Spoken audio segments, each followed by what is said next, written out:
তারেক রহমান আকাশচুম্বী জনপ্রিয়তা নিয়ে 16 বছর বিদেশে থেকেও বাংলাদেশের জাতীয়তাবাদী শক্তিকে সকল গণতান্ত্রিক দলকে ঐক্য করে হাসিনার বিরুদ্ধে আন্দোলনে শক্তি জুগিয়েছে। যে কথাটি মানুষ এখন বলে যে আওয়ামী লীগ ক্ষমতা চায়, আওয়ামী লীগ সরকার চায়, আওয়ামী লীগ নিজের নেতাদের পকেট ভারী করতে চায়, আওয়ামী লীগ গণতন্ত্র বুঝে না। আওয়ামী লীগ বাংলাদেশ স্বাধীনভাবে গণতান্ত্রিকভাবে পরিচালিত হোক, সকল সাংবিধানিক প্রতিষ্ঠানগুলো স্বাধীনভাবে চলুক, আওয়ামী লীগ কখন কেন এটা চায়। আজকে তাই ছাত্র জনতা আমাদের 16.5 বছরের আন্দোলনের পর এই ইউনিট সরকার, এই টেলিয়ম সরকার, এই টেলিয়ম গভর্নমেন্ট, আমরা আশা করেছিলাম বাংলাদেশের সকল দল যারা আমরা আন্দোলন সংগ্রাম করে দেশে মানুষকে শান্তিতে রাখার জন্য, নির্বাচনের জন্য আত্মহতি দিয়েছিলেন মুগ্ধ ভগবানরা, সে রক্তের প্রতি সম্মান জানিয়ে আমরা আবার জুলাই আগস্টের মতো আরেকটি ঐক্য সৃষ্টি করে বাংলাদেশে একটি নির্বাচনের পথে এগিয়ে যাবে।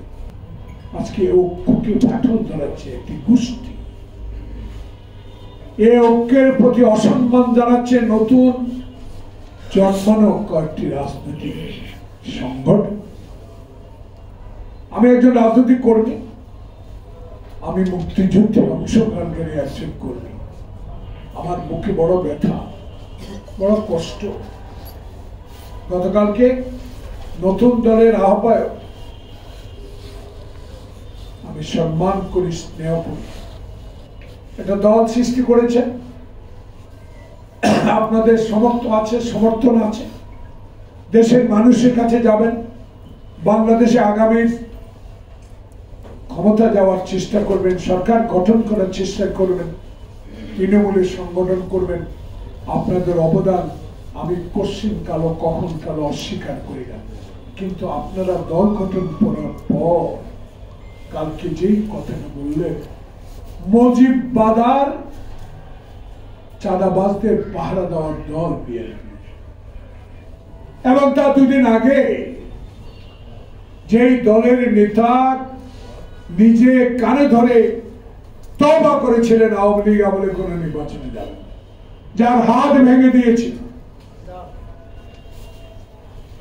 যিনি বিএনপির সাথে ঐক্যমত পোষণ করে বাংলাদেশে হাসিনা বিরোধী আন্দোলনকে ত্বরান্বিত করার প্রচেষ্টা করেছিলেন, তিনি আমাদের নেতা তারেক রহমান, আমাদের নেতা মির্জা আলমগীর, মির্জা আব্বাস, গয়েশ্বরচন্দ্র রায়, যারা আজকে আমাদের দলকে শক্তিশালী করার জন্য 16টি বছর সকল রক্ত চক্ষু উপেক্ষা করে দল পরিচালনা করেছেন তারেক রহমানের নেতৃত্বে, তাদের প্রতি অকথ্যভাবে গালিগালাজ করাটা আমার মুখে বড় ব্যথা।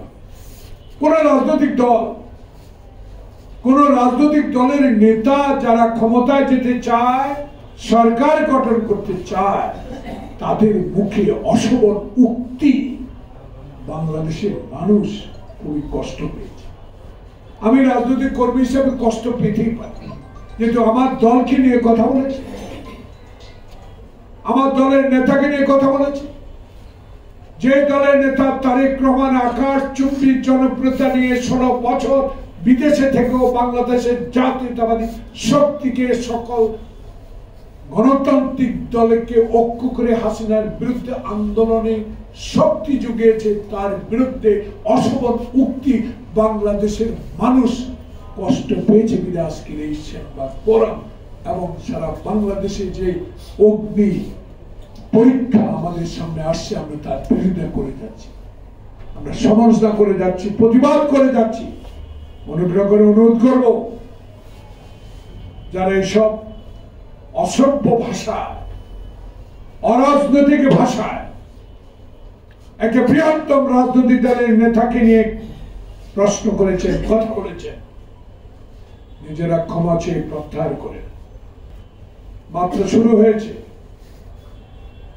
প্রিয় নেতা তারেক রহমান জুলাই আগস্ট বিপ্লবের পর বলেছে, হাসিনার কথার উত্তর দিয়ে বলেছে, প্রিয় সহকর্মীরা, আয়নাঘর থেকে নির্যাতন সহ্য করেছেন, কবরস্থানে ঘুমিয়েছেন, এক জেলা থেকে অন্য জেলা রিক্সা চালিয়ে জীবন নির্বাহ করেছেন।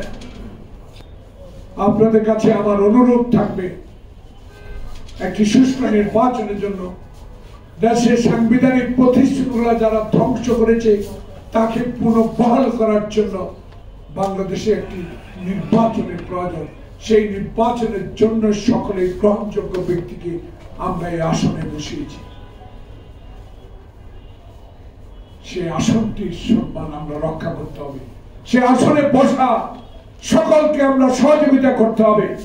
তাই হাসিনা বলেছে, যদি আমরা ক্ষমতাচ্যুত হই, আওয়ামী লীগ জামাত আমাদের একটা কর্মীকেও রাখবে না।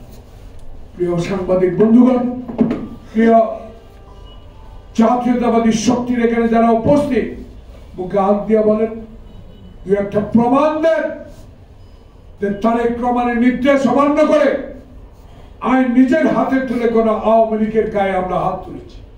কিন্তু আজকে যেই নেতা,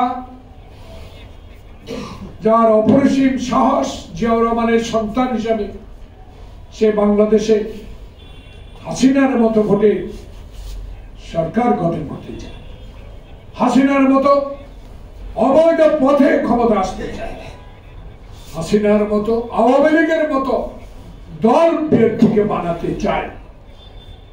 তাই আপনারা একটা নেতাকে নিয়ে এসব অশোভন উক্তি বাংলাদেশের রাজনীতিকে ঘোলাটে করে দিচ্ছে। এই ঘোলাটে করার দায়িত্ব আপনাদেরকে নিতে হবে। যদি আমাদের 16 বছরের আন্দোলন, খোকন মুগ্ধের রক্তে অর্জিত যে সফলতা এবং একটি নির্বাচন ব্যাহত হয়, সকল দায়িত্ব আপনাদেরকে বহন করতে হবে।